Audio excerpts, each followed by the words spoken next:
of the Liberal Party today.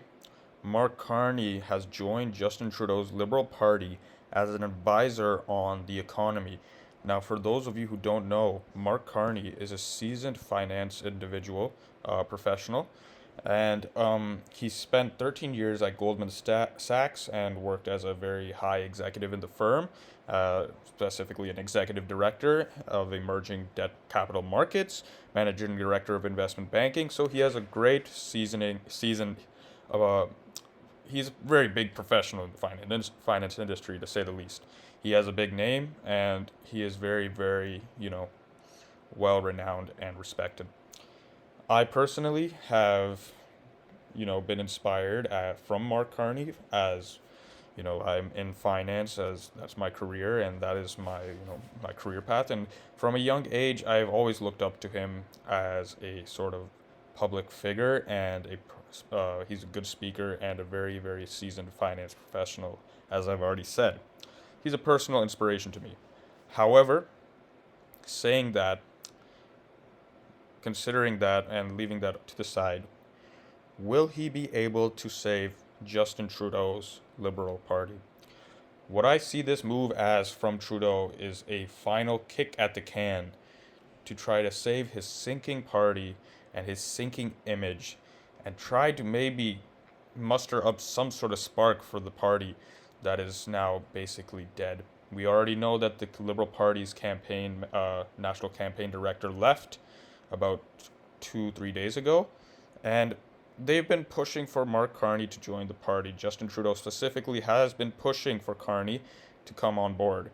However, Carney is a big figure, and he could lead the party on his own as well without Justin Trudeau's, uh, you know, looming leadership on top of him.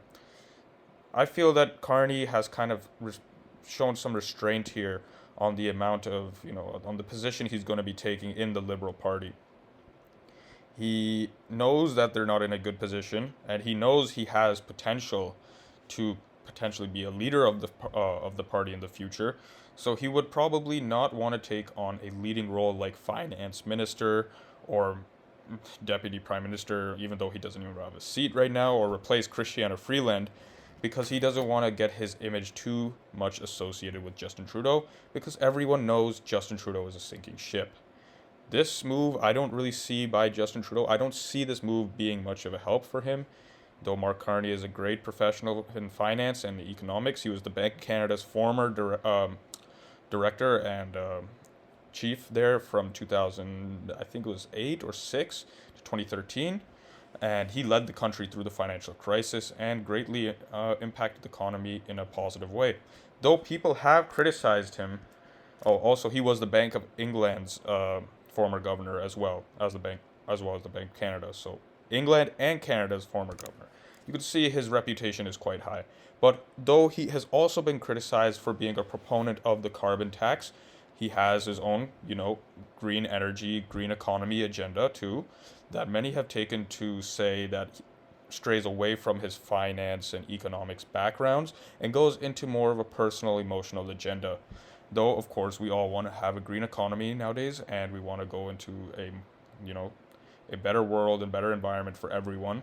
And we'd love to see that, a shift to, safer, cleaner energy sources.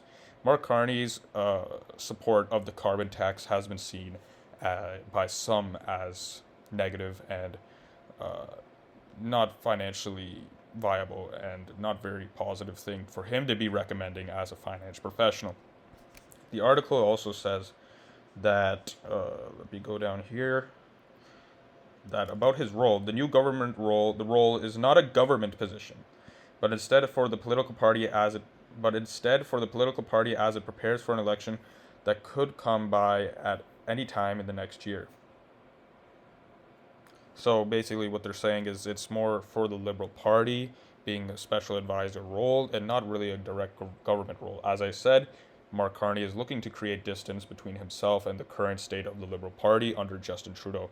Justin Trudeau has been basically begging Mark Carney to come into the party and give some kind of fire to it, but it's honestly, he knows, everyone else knows, it's a sinking ship, This is a good entrance, though, for Carney to come in and slowly, build his way up the ranks and become party leader, potentially after this next election, when Justin Trudeau will likely not be the prime minister next year after the election.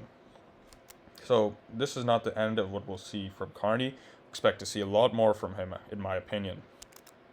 So Carney's exact initiative in this new role is to develop and shape ideas for the next phase of Canada's strategy for near and longer term economic growth and productivity.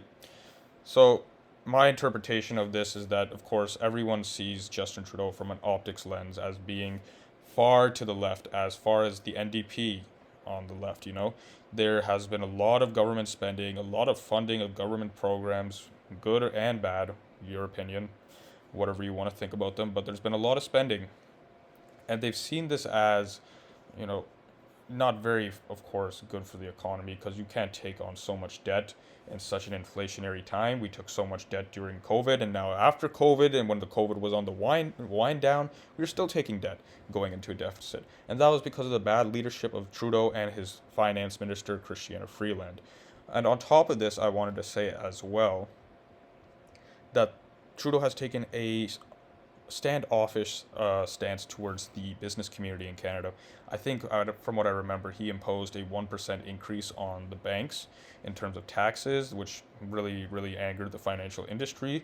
And he's also imposed taxes on the middle class, the high income earners, individuals, and all around he's imposed a more social and what we can call, what would I frame it as? A more aggressive viewpoint on the, more well-off class in Canada. He's kind of engaged in class warfare and social classes, like divisions in that regard. And that's not what we should be doing in Canada, in my opinion, but that's what's going on. And they need to really lighten up that image. Mark Carney, coming in into the role as a finance advisor, economic advisor, is meant to alleviate that kind of viewpoint that people see Justin Trudeau as a socialist, or some want to say communist. Of course, he's not a communist, but he is a very socialist type of individual. Though rightfully so or not rightfully so, many would say that it's negatively impacting the economy, his economic policies. This is more of a shift. Now, bringing Carney in is more of a shift to the middle, to the center. Let's see how it goes, though. That's what I mostly wanted to talk about today. Of course, everyone knows what else the state of the economy is. We know the Conservatives are also leading the polls and leading by a margin.